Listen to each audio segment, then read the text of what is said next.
What is up, fellas? The Goob here. We are back, fellas. Very exciting stuff. I just finished watching this video by Funny Old World, this movie that they just released, and the narrative is dead. Long live the narrative. If the vases weren't enough, this is just another absolutely smoking gun that completely destroys the narrative of history. I'm guessing that you guys have not seen this yet because it just dropped a few hours ago and it's a few hours long. But this, I had a show planned and this absolutely takes precedence. This is some really, really crazy stuff. Yes, the Barabar Caves, the movie that Funny Old World just dropped about the Barabar Caves. I had seen some of this data being shared around about the Barabar Caves, and I honestly never took it too seriously. I never looked into it too hard. I should have, because holy crap, this is some really crazy stuff. It's an absolute must watch. You guys have to watch this video, Funny Old World. I'll put the link in the description. I don't have it in there right now. But it's pretty mind-blowing. To summarize their findings, there's some caves. The oldest caves, man-made caves in India, are dated to 2,500 years old. They're suggesting they could be older. What's up, Mr. Galunas? Very exciting stuff is what's up. That's what's up. Very, very exciting stuff. So they've been dated by the mainstream to 2,500 years old. They're suggesting these caves are potentially older. Inside these caves, you have a perfect polished finish with perfect geometrical shapes. And when I say perfect, I actually mean perfect. Like, they are perfect and also very strange. You know, the walls are not at right angles. They're at very specific, like 85.3 degree angles or just something slightly off, but they're very consistently at these angles, both walls, both sides of these caves. You know, and very, very just strange. They're perfectly plain. There's nothing in these caves. They're just these geometric shapes carved into these really big rocks. The narrative is that they were shelters for hiding from the rain. When monsoon season was about, you could go in these caves and chill out, get away from the rain. Doesn't seem to make a lot of sense that was truly what they were originally for. And then they found all of this really crazy stuff. Not only are these caves geometrically perfect, and actually they weren't geometrically perfect. They were perfectly symmetrical. So they weren't geometrically perfect. They weren't necessarily these perfect, square and spherical shapes, but they were perfectly symmetrical shapes. But they found all of this information encoded in the Barabar Caves. The Funny Old World, I will add a link, but funny spelled like this, Old World. They just dropped a movie, and it's an absolutely mind-blowing movie. So not only are these things perfectly symmetrical, perfectly polished, the degree of polishing that these things had was varying between like 5 and 20 times a finer polish than what we pump out in, like your polished granite countertop, for example, that you might have sitting at home. This was, depending on the cave, right, 5 to 20 times more polished, more perfectly polished, more smooth than your polished granite countertop. Not only were they perfectly polished, not only were they perfectly symmetrical, but they encoded information in them. So in one of the caves, the meter is encoded, and it doesn't seem to be a coincidence. It's encoded within not only the length ratios, like the length of the floors and the walls and stuff like that, but it's encoded within the volume of these objects. So if you take the volume, because it's like a square and a sphere, the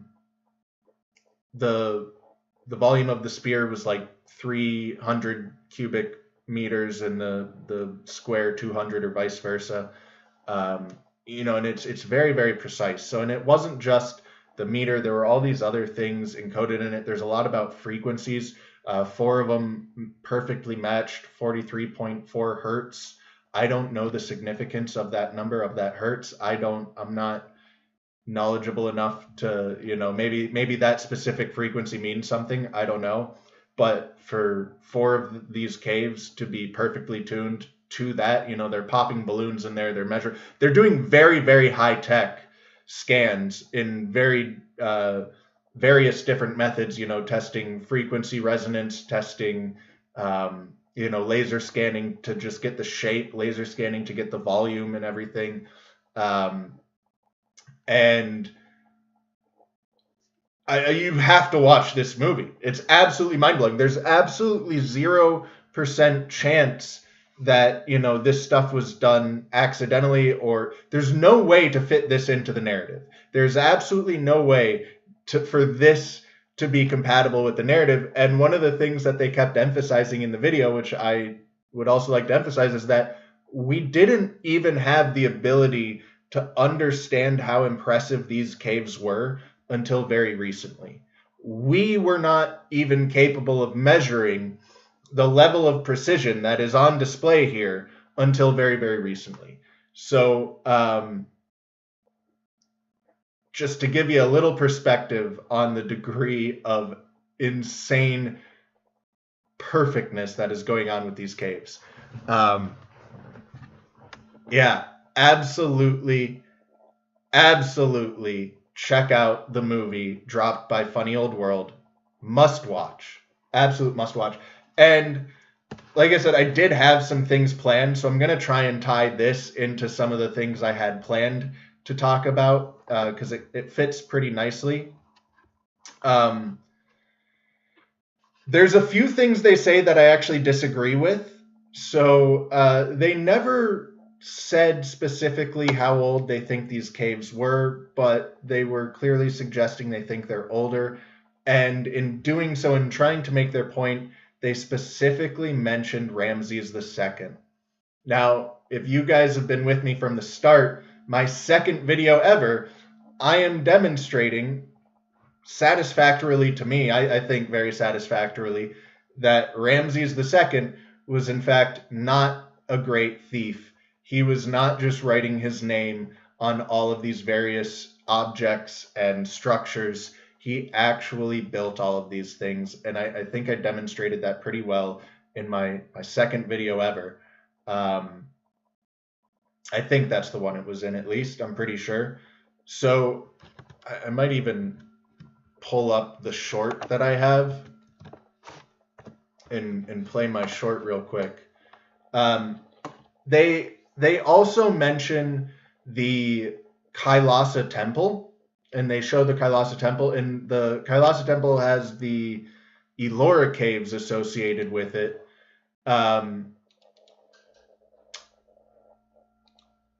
It's a totally separate group of structures, but they also reference the Kailasa Temple as something that they think is demonstrative of this high technology, if you will.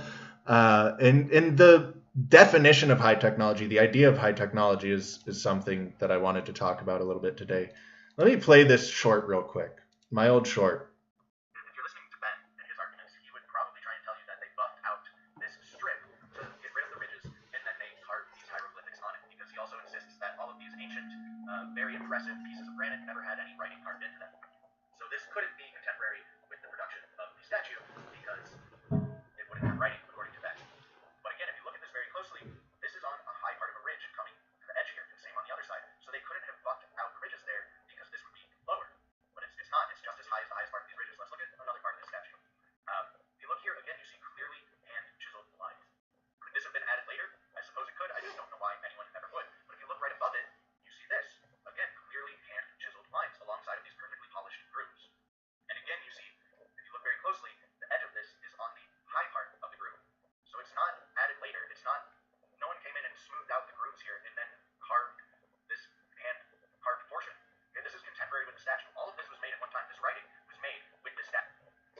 So that's just a small clip of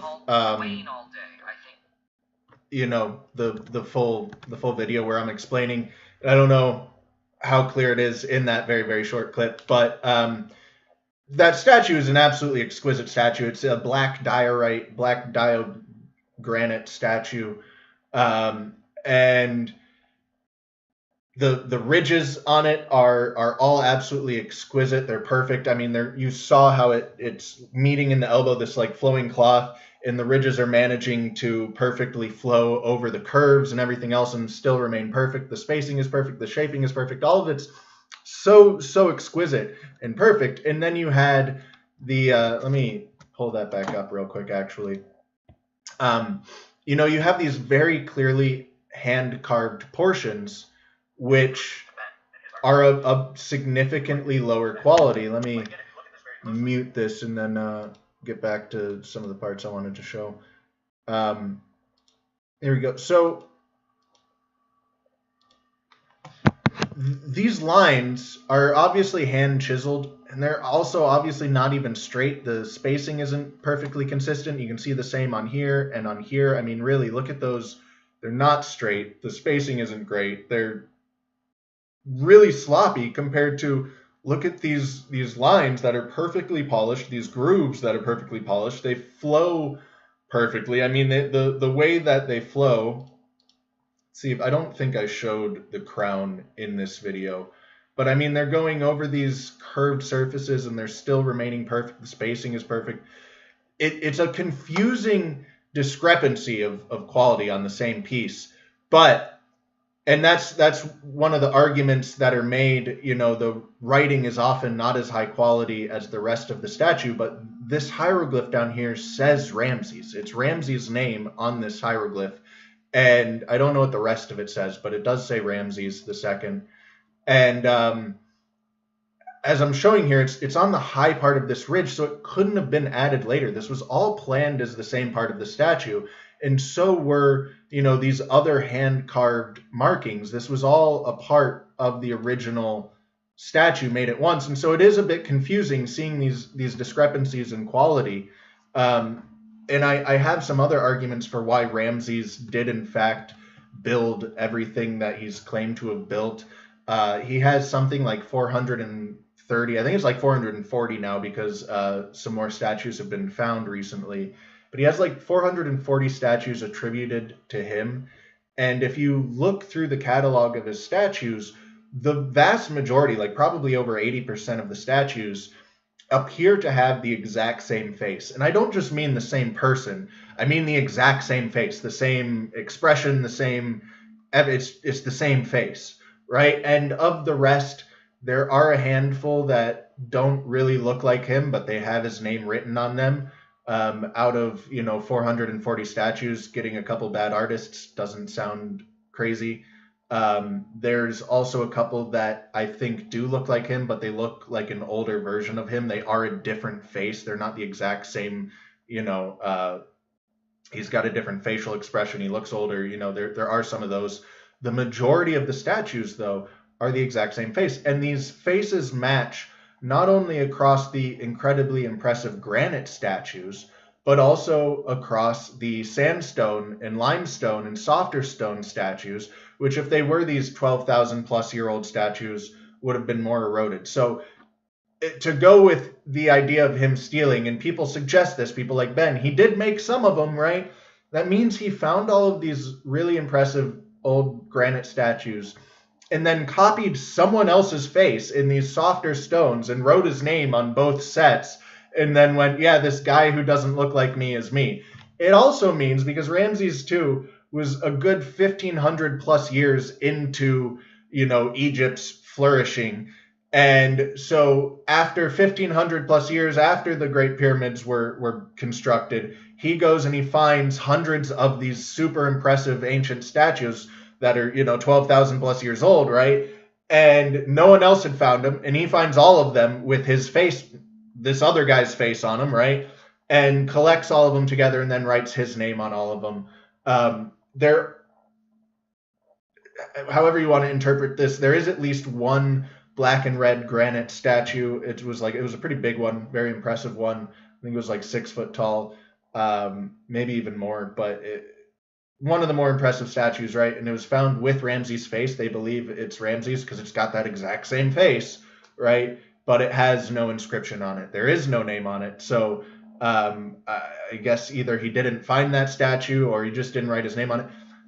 It doesn't make a whole lot of sense to me, this idea that Ramses stole all of these things, especially because even people like Ben who make these claims, Ben Van Kerkwyk over at Uncharted X, he acknowledges some of the very impressive things that he goes, well, yeah, this one, obviously Ramses had to make this one because whatever reasons, right?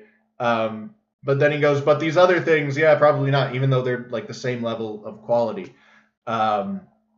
So, that was 3,000 years ago, roughly, Ramses II, I believe, if I'm remembering correctly.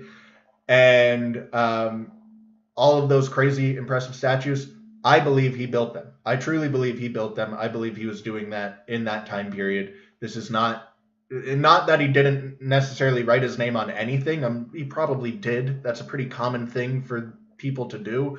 But he was obviously capable of building this stuff, and the majority of it, I believe, he did create, not by his own hands, but under his rule. So I disagree with them on their Ramses take. And I found it interesting that they mentioned specifically the Kailasa Temple, which was like my very first video was on that one, I think. So we're on the first and second videos here, right? Going way back, which I was intending to start going back through my catalog and like readdressing things, updating them with new things I've learned. And so the Kailasa Temple, like they mentioned in the video, has the Mahabharata carved into it. And like they mentioned in the video, it would be absolutely impossible, the level of planning and detail that went into the Kailasa Temple. There's no way that, and they didn't make this point directly. They indirectly made this point. I'm making it directly, that it is not possible for that Mahabharata that is a part of the structure. It is the structure. The structure is the Mahabharata. It wouldn't be possible to do that later. That's all contemporary with the Kailasa Temple. Now, I need to look into this a little bit more to actually understand specifically what events it's referencing, how solidly is it really referencing these events. But the Mahabharata references real world events. So if the Mahabharata was carved into this structure and it was all the original plan of this structure, then this structure cannot be older than those events, right? It has to have come later than those events. So we're tracking here. This is going all the way back to what I was saying on Danny's show. I presented this idea. So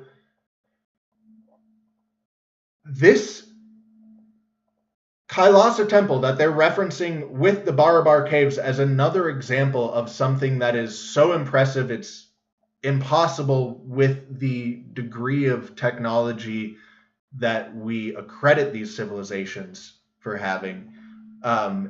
It is something that is, again, I need to verify just how solid those references in the Mahabharata are, because I'm not 100% sure. But assuming those references are solid to real world events, and it really couldn't possibly be older than those events, this is very solid proof that this technology existed within the last 2,000 years.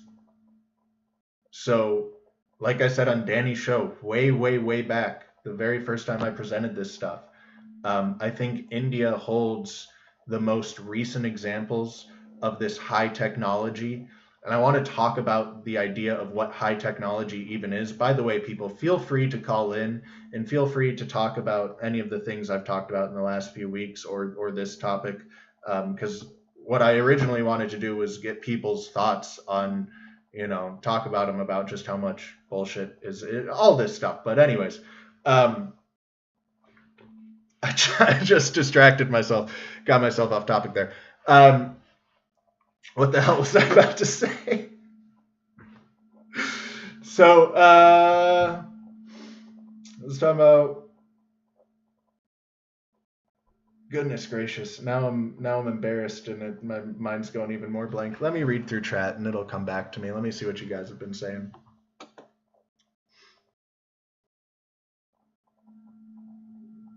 Yeah, well, I just finished, as far as showing images, I'm sorry. I literally just finished that video, that movie, like right before going live here, so I didn't have time to make a thumbnail. I didn't have time to pull up images. I just I saw it and I went, holy crap, man, wowawooey, and I had to talk about it. So I don't have anything to show, but watch the movie. They show it all.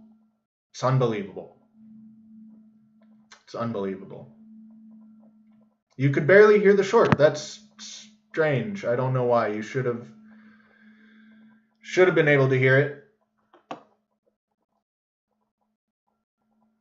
I don't know what that exactly is referencing, but I wanted to show, and I might go ahead and show it after I finish reading through chat, a quick clip. I've showed this guy before, but just a stonemason, because I think it's cool to see that kind of stuff. We don't see it too often. It puts things in a little bit of perspective.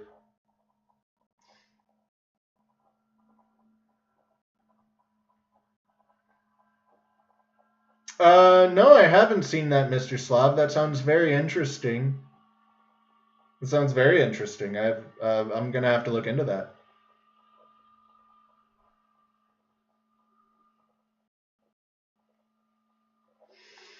Yeah, I still don't remember exactly where I was going, but I know I was talking about, you know, pretty, in my opinion, incontrovertible proof. Oh, right. I wanted to talk about the idea of high technology. What is high technology? Because it comes up a lot. What is high technology? And these Barabar Caves are pretty obvious evidence of high technology. The vases, the predynastic vases, are pretty obvious evidence of high technology. What the hell is high technology, though? I don't necessarily even like the term because it is so amorphous. It is so difficult to define. Everyone has different ideas of what it is. People think of sound, levitation, and all these various different types of things, free energy, and all this stuff. And I personally think that almost all of that is going completely in the wrong direction. I think that the methods and the technology used by all means, look at the Antikythera Mechanism, for example. The Antikythera Mechanism, if you go through ClickSpring's catalog and you watch all of his videos on the Antikythera Mechanism, one, your mind will be blown. Two, you'll have a really great understanding of not only the Antikythera Mechanism itself, but the ideas of engineering progress, because everything in there is simple. Essentially, the Antikythera Mechanism is a simple machine. It's just a whole lot of simple machines added on top of each other, all of these various simple mechanisms that together become extremely complex. But there's no electricity, there's no digital aspects. So is that what high technology means? Is that what's required? Is the Antikythera Mechanism high technology? And if it is, then yes, these old civilizations, I absolutely believe, had high technology. I think they were. I've talked about the survival rates for Treppaning in the past. We have a 73% survival rate today. It's performed as almost exclusively as an emergency surgery for blunt force head trauma. You get a skull fracture, your brain starts swelling, they take out a chunk of your skull to try and relieve the pressure and save your life. It was used in the exact same manner all around the world in the ancient past at various different times in history. So in South America, and I believe in Germany, they actually achieved an over 90% survival rate. And in various other parts of the world and at various other times in the world, they have achieved well over 73% survival rates into the 80s. But these two specific time periods and locations, they achieved over 90%. Both of these civilizations, by the way, heavily used blunt force weapons, so they were fighting each other, bashing each other in the head, getting head trauma, and someone got really damn good at rescuing people from that. Okay, there's so many examples. You know, the vases, the Allura Caves and Temple, the what I was just talking about with the craniectomies, various evidences of, I mean, people were performing brain surgery thousands of years ago in India, and there's actually solid evidence to support that. I was looking, there's this cataract syringe from Greece, this golden cataract syringe that I saw on a History Channel special years and years and years ago, and I've looked so goddamn hard so many times to try and find any reference to it, and I just haven't been able to. But in my search for it, I found very interesting history of eye surgery in the ancient world. And there's descriptions of they're going in through the temple and messing with one of the nerves and curing blindness. And this is like 2,500 years ago, and various other eye surgery. These people, my point is, in all aspects, these people were far more advanced than we have given them credit for being. It's like a Russian name, so I can't even try and tell you it, but I watched a video about this dude doing some practical archaeology, some experimental archaeology, where he's experimenting with natron and granite, and he's etching the granite with the natron, and after doing so, able to, with a toothbrush, just brush away, you know, the debris that's left. So he's proposing this as an alternate method, as, you know, to like pounding on it with another stone, which is what's suggested by the mainstream. He's doing a lot of very interesting things, and there's actually some very good evidence to support some of the things him and other people like Davidovitz is saying, who talks about geopolymers in Peru. This guy was also talking about geopolymers in Peru. There was another guy going around various sites in Peru and looking at the different surfaces of the rocks, and doing so again in a very scientific, you know, like high-tech method. And he found that they had different surfaces indicating different techniques utilized. One of them, there were, you know, it was melted on top. Heat melted, not like chemical melted, right? And there was actually a glass, very thin, it's like 6 microns thick of melted granite on the surface of the shaped granite. And the argument he was making for that one is that this couldn't even be explained by a traditional fire. To get that level of heat from a traditional fire, it would be a lot thicker surface that would be melted. And this was a very thin, just polished level, you know, like the Lycurgus cup that I was talking about. And Dan mentioned, or Mike rather, sorry, mentioned that, you know, you just, after etching it to get the shape and get all the details in, you just fire it to polish the outside surface, and that seems to be what they were doing here. So there's all these different techniques that seem to have been employed in these, at least in Peru, probably all over the world. You see vitrified stones in Egypt and all other places all over the world. Very strange things. We don't have explanations for them yet, and, you know, all of this stuff has been dismissed entirely by the mainstream. They've just gone, none of this means anything, none of this is proof of anything.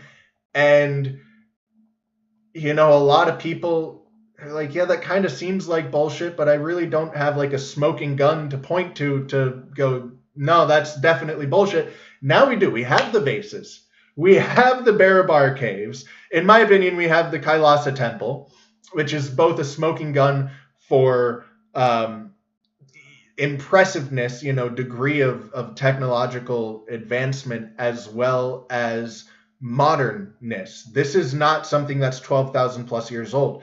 The Kailasa Temple is relatively recent. It's like 1,500 years old. Potentially, I need to look up what the mainstream dating is for it. It might even be like 1,000 years old. But I'm saying if the Mahabharata has these real world events, it couldn't be older than like 2,000 years. I want to look into that more, but I'm fairly confident that this is evidence not only of its impressiveness, but of its recentness. And we have these smoking guns. The narrative needs thrown out. It absolutely needs thrown out. These people were doing so much more than we give them credit for. They understood medicine. By the way, when I first started harassing Danny to get on his show to present all of this stuff, the Wikipedia article for Treppaning still read that they were doing this to relieve ancient evil spirits from people's heads. They had no concept of medicine, and they were evil spirits trapped in people's heads, and they were trying to get them out. From the time of me starting to harass Danny to get on his show and actually getting on his show, they updated it slightly to go, there is some evidence that they were using this for people who had blunt force head trauma and maybe were performing surgery. Yeah, obviously they were. They very, very obviously were. And not only were they doing it, they were doing it far more successfully than we're doing it today. How do you explain that? If these people were advanced. Look at the stonework. Look at the math that is going into the Barabar Caves. Look at the math that is going into these vases. Look at this stuff and tell me, and this also, in my opinion, gives a hell of a lot of validation to the claims of the encoded information in the Great Pyramid, which is highly disputed. But now you have these Barabar Caves, which I think are a far more solid piece of evidence of encoded information. It's far less questionable, in my opinion. And it's very similar information being encoded in very similar ways. I think this gives a lot of credibility to that. There's a lot of other sites, ancient caves, that there's a lot of claims about this resonance that they have. It's something that I've not paid a lot of attention to in the past because I don't understand its significance. I don't understand it in general, really. But again, the fact that 4 of these structures, according to what these people were saying, and these people didn't seem to be full of it. They seemed legit. You watch it, you make your own judgments. But they're claiming that 4 of these structures are perfectly tuned to 43.4 hertz. That doesn't seem accidental. And then when you combine it with all of the other things that are going on with these caves simultaneously, all of the other information that's encoded in them, this stuff's really incredible. This is a really, really, really high degree of understanding and expertise that I'm not going to make the claim we couldn't do it today. I think we could, but this is a high level project today still. You know what I'm saying? So yeah, I don't know. Feel free to call in, fellas. Feel free to call in and share your thoughts. I would love to hear your guys' thoughts on the bullshit of science, on all of it. I like to hear it's talking to a screen to yourself for an hour is difficult, and I really enjoy the interaction. Is all I'm saying. I genuinely enjoy the interaction. It makes it much easier.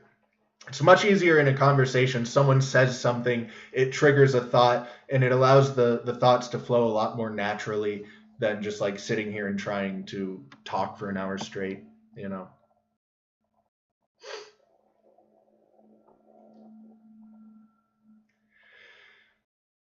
Yeah, I mean,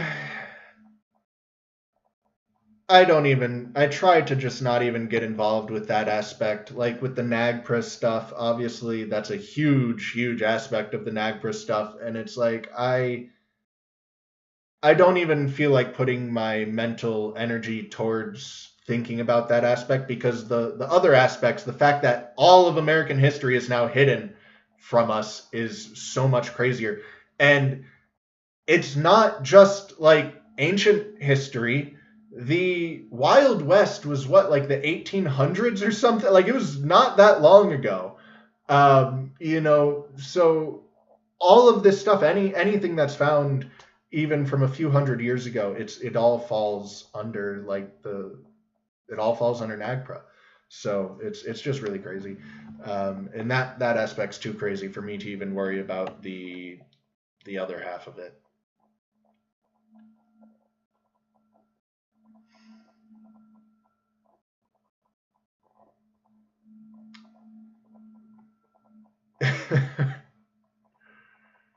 I don't think I have seen the test mine shafts in Wales. I'm not sure what you're. I'm not. I don't. It doesn't ring any bells.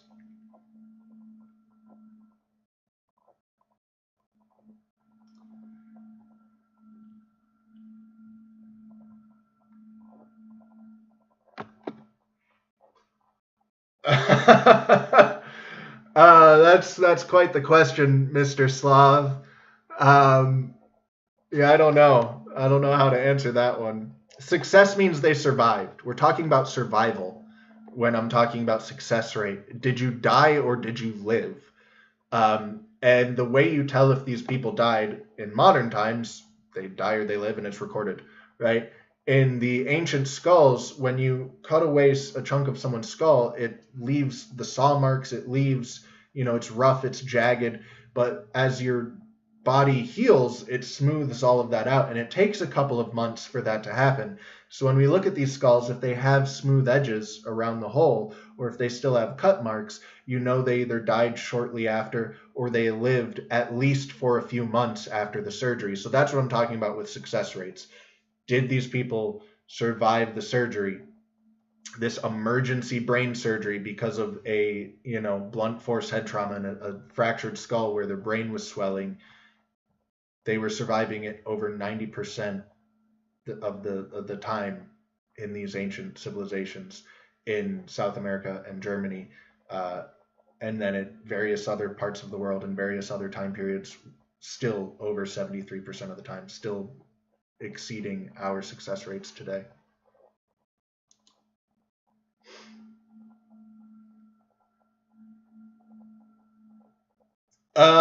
Yeah, no, so I talk a lot, Mr. Watson. I talk a lot about the disconnect today. There is a disconnect from the past.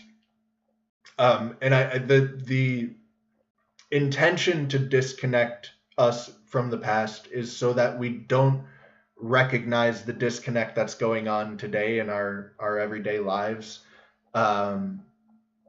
It just doesn't make sense when you start to understand the last couple hundred years,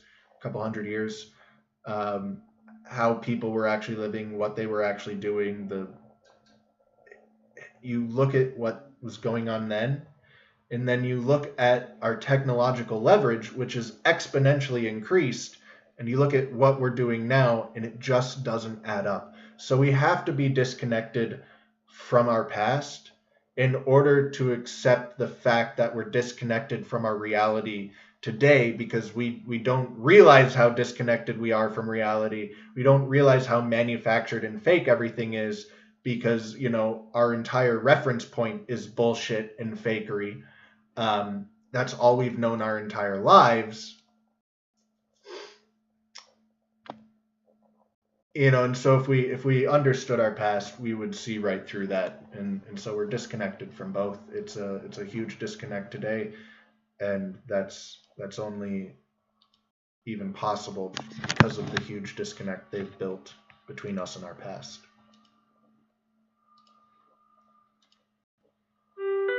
I need to drink some water. I got some cotton now.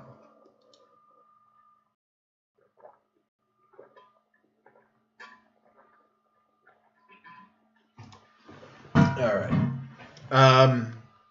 Let me go ahead and drop the invite link back in the chat in case anyone wants to call in. Wait, what am I doing here? Here we go. Here we go. That's not the right video.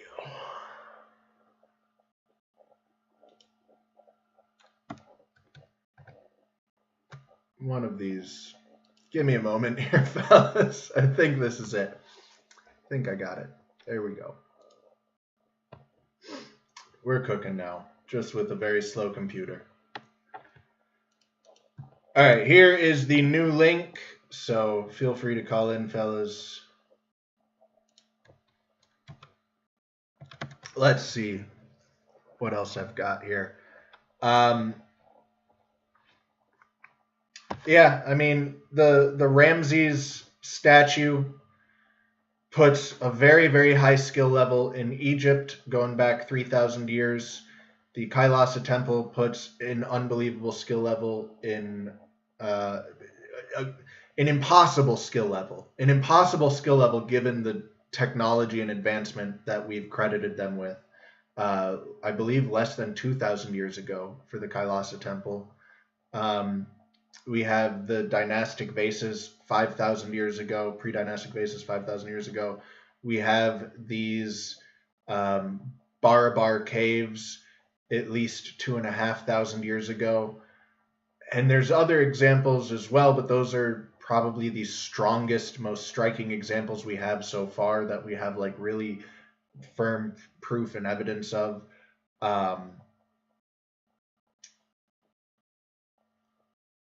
I don't know, and then like I said, the trepanned skulls. So there's some other examples, right?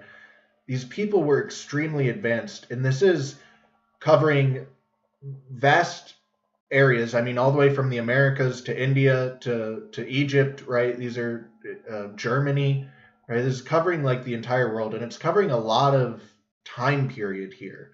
We're going back over 5,000 years with the pre-dynastic vases. We're coming up as recent as less than 2,000 years with the Kailasa Temple.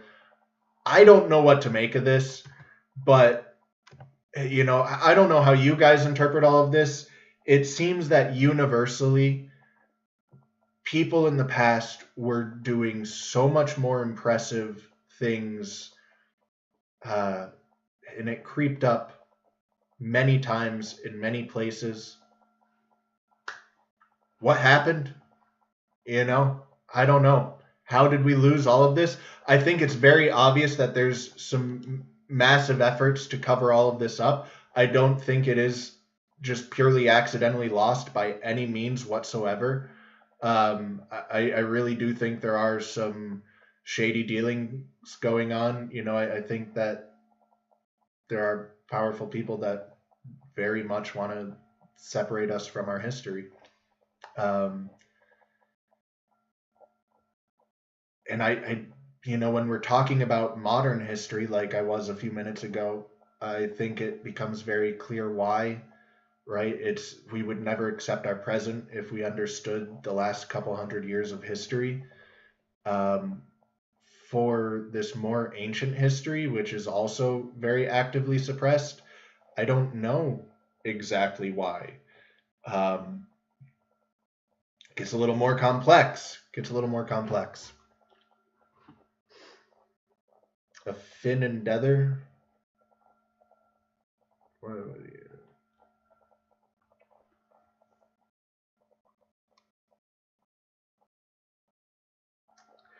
Yeah, 43.4 hertz, I believe, is what they said.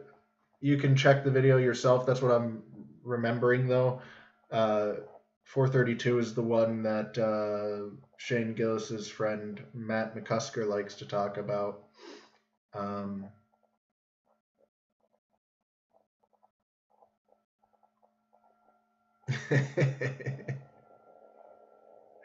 I think you were complaining about that last time you called, and we couldn't hear anything over your speaker, Mr. Slav. So feel free to try it if you want.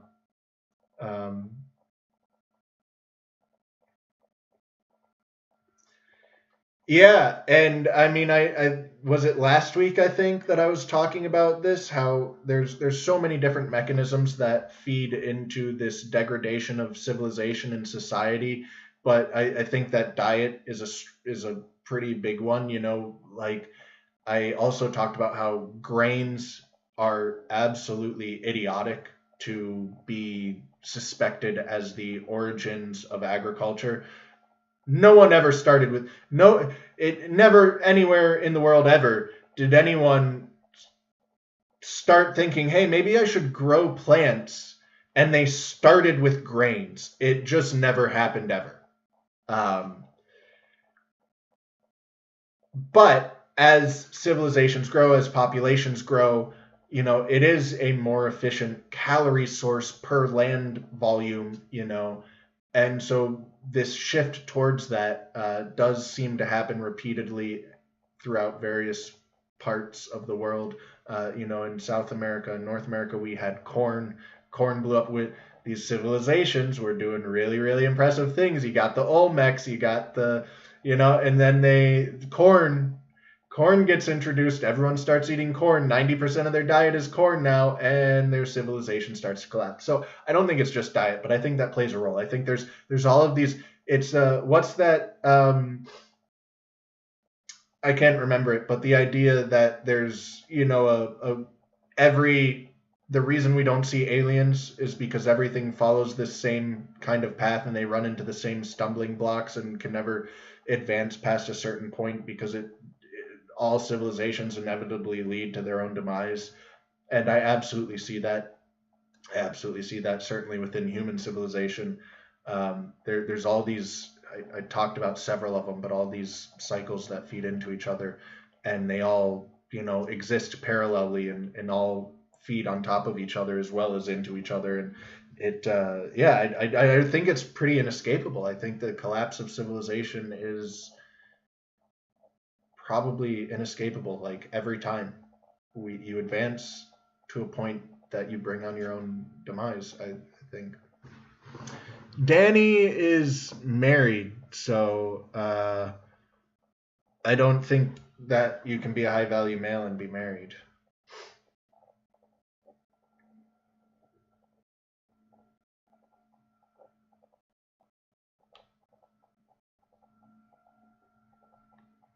Would I reach out to Flint Dibble? I don't think I could, man. I think if I tried to have a conversation with Flint Dibble, I would lose my cool. I don't think I could keep my cool with a conversation with Flint Dibble.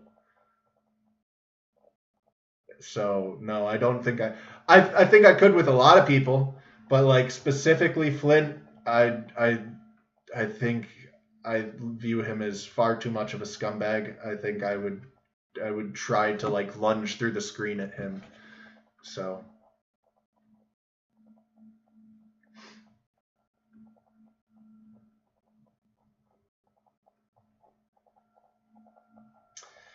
yeah, not to throw too much shade, but like on that comment, Mr. Slav, like I'm doing this as a hobby, and I genuinely enjoy it, and I've had thoughts of like, would it ever be possible to do this as a career? Would I want to do this as a career? And I'm not sure I would. I mean, part of me is really pumped about that idea. Not that it's within my reach, at least not in the immediate future, but like it's exciting to part of me. But then I look at like people like Dan Dunking, who I do respect. I do enjoy his content, but I also see the way he presents a lot of his content, and it's a little bit gross to me. And I understand it because it's him. I don't know, maybe it's just purely who he is, right? But I think it's him trying to play the algorithm, and I think it's working. And I think he recognizes that, and so I think he's going into it, and leaning into it. And it's like, if I were doing this for a living, I'd kind of be really stupid to also not play that game, and I really don't want to play that game. I enjoy doing it as a hobby, so yeah, it would be cool to get money for this, but I think it might be better if I don't. Did you just delete that message, man? Or no, okay, there it is. My chat went weird for a minute. Yep. Pickles are delicious, and if you ferment your own pickles, you can end up with carbonated pickles, which is really delicious. It's way better than it sounds. A carbonated pickle is a really delightful thing. It's crunchy, it's fizzy, it's got that, dill and garlic and salt and vinegar, and it's just, oh man, it's perfect. A cold carbonated pickle, oh, so good. So good. It's good for you. It's got all the prebiotics and probiotics. I highly recommend it. Okay. All right. So sorry for, staring at the chat for so long there.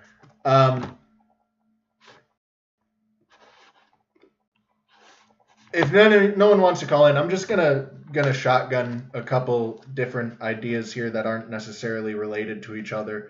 I watched the newest Terrence Howard Joe Rogan interview, and I gotta say, unlike the first one, I really, really enjoyed this one. I actually thought it was really good. I'm not gonna say it's a must watch, but the last 40 minutes might be worth watching. It was a really, really long interview. They talked about a lot of really interesting things. I thought that Eric Weinstein handled Terrence perfectly. I mean, he was so nice to him, but also, shut him down pretty much for the most part, while also recognizing that it's not totally garbage, right? One of the most interesting things was he talked about how cool his periodic table was, but then never actually went more in depth into it. And he pointed out that someone else had previously had this idea with the periodic table. And then that's really all he said. And he was like, yeah, this is really cool. And I love it. And I think this is really cool. And I want, more people to see this and stuff, but then never went into it. So I have no understanding of what's really going on there or what it means or the implications. And I would really love to know more about that one because it seems interesting. But I don't even understand standard chemistry, so I definitely don't understand Terrence chemistry. But for the most part, he did shut down most of his ideas. He goes, look, you clearly are very smart. You clearly do understand these things to a degree, but you don't have all the answers. There is some cool stuff you're putting together, and maybe there's something there, but also maybe you're just finding, like pareidolia, essentially. But the last 40 minutes, Eric Weinstein spends absolutely taking a hot, steaming dump on the institution of science. He takes just such a stinky little poo all over the experts in science, and it was quite enjoyable to watch because he's saying all of the things that I'm trying to say, but he's saying them not only more intelligently and more eloquently than I'm trying to say them, but with actual first-hand experience. He is a part of this system. He intimately understands it. He's had experience with these things. He has seen them happen to other people. They have happened to himself. So I won't even say it's a must-watch, but I think I really enjoyed the last 40 minutes of that show where Eric Weinstein just fucking steamy diarrhea. Oh, it was beautiful. It really was pretty beautiful. He really, really took a shit on him. And I know some of you guys are new. Actually, I don't see any of you in the chat, any of the new fellas.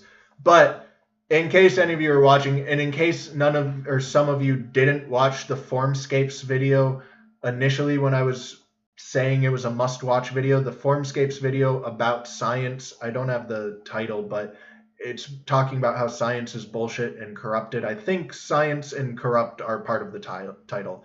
But it's on the Formscapes channel, and it is also a must-watch. It shits all. It's a long video, so here's what I'll say. Go to Formscapes, watch the first 5 minutes of that video, and then just watch it as long as it holds your attention. And I wouldn't be surprised if it holds your attention all the way to the end. He is dropping truth bombs immediately. Just like Eric Weinstein, he points out that Jeffrey Epstein and Ghislaine Maxwell are very closely tied to the direct levels of bullshit that are currently involved in science. Because science wasn't always bullshit. Back when it was alchemy and all of these other things, it was actually great. Modern science, the religion of the science, what was initiated during the Renaissance with the war on catastrophism and cataclysm and the shift towards progressivism, where everything had to be this linear, slow progression, and the cult, the religion of the science was born, and things started going to shit then and have continued going to shit. And people like Jeffrey Epstein's family and Ghislaine Maxwell's family are very closely tied to this, and he starts dropping those truth bombs in the Formscapes video almost immediately. Eric Weinstein talks about it. He shits all over all these experts. It's really beautiful. I've been shitting all over these experts, but they do it with more authority than I do because, you know, they've got sources and direct experiences. So that's cool. I've only seen Black Hebrew Israelites in person like twice in my life, and I mean, I think probably because like I saw them on like Virginia Beach, you know. They were real cheery. They were not all aggressive like they are in New York and stuff. I think they don't have enough of a presence here to like come out that I'm getting off topic, but yeah, I have no idea why I'm telling that story.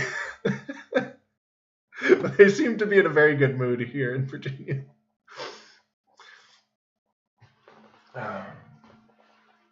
It's good to see you, Mr. Perry. I feel like I haven't seen you in a while, but it's good to see you. And obese Asian man, I'm very confident I haven't seen you before, and I do like my pickles. But welcome to the show, Mr. Obese Asian Man. Should I call you Mr. Man? Mountain Dew is the best mixer for whiskey. Prove me wrong.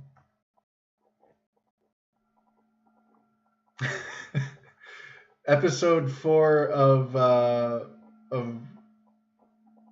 Terrence? I don't know.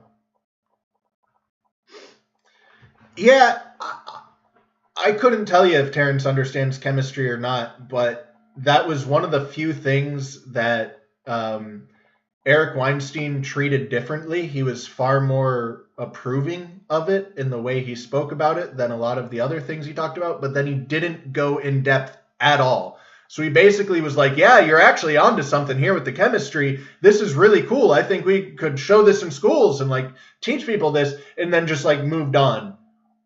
And I was like, no, dude, I need to know more about that because what the hell are you talking about? I have no idea what this means. Give me a little. And he went really in depth into everything else. It was a 4-hour video that is not worth watching. I enjoyed it. I thought it was interesting. I wouldn't recommend it to others.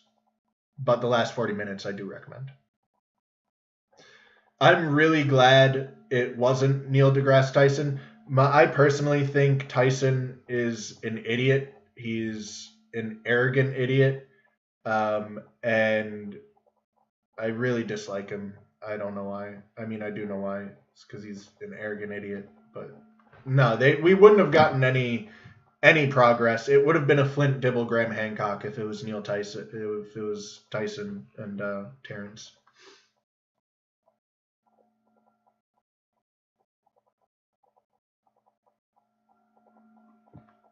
All right. So, I do have, other content I had prepared, but like this whole episode was derailed by the funny old world, which I will add to the description, the link to this video after I end this stream, but you can look up that channel and you can check their video on the Barabar Caves. Absolute must watch.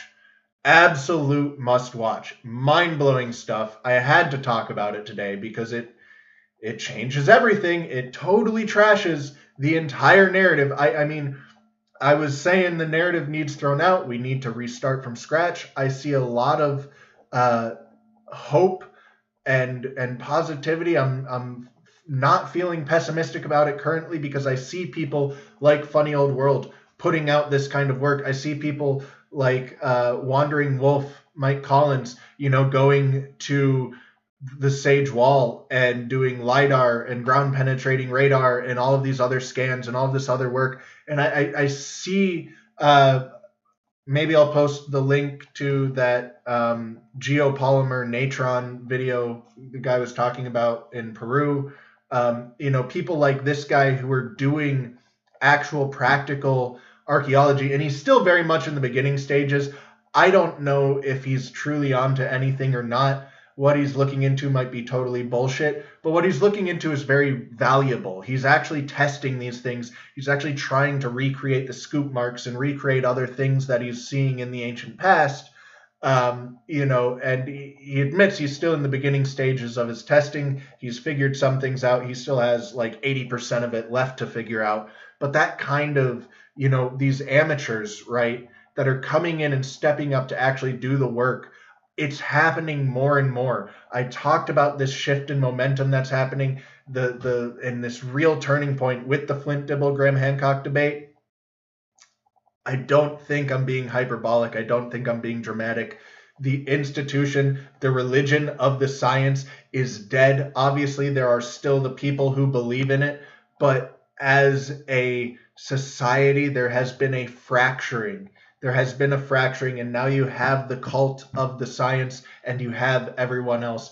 And everyone else is realizing that it is all bullshit, and that we can't rely on them for the truth and the answers, and that we have to find it ourselves. And they're realizing that they have the ability to find it themselves, and they're going out and they're doing so. And so I think that's really encouraging. I think that's really exciting. I think the old narrative is dead. The narrative is dead. Long live the narrative. And with that, I end the show. I'll catch you fellas next week. Thank you for tuning in, and I'll catch you next week.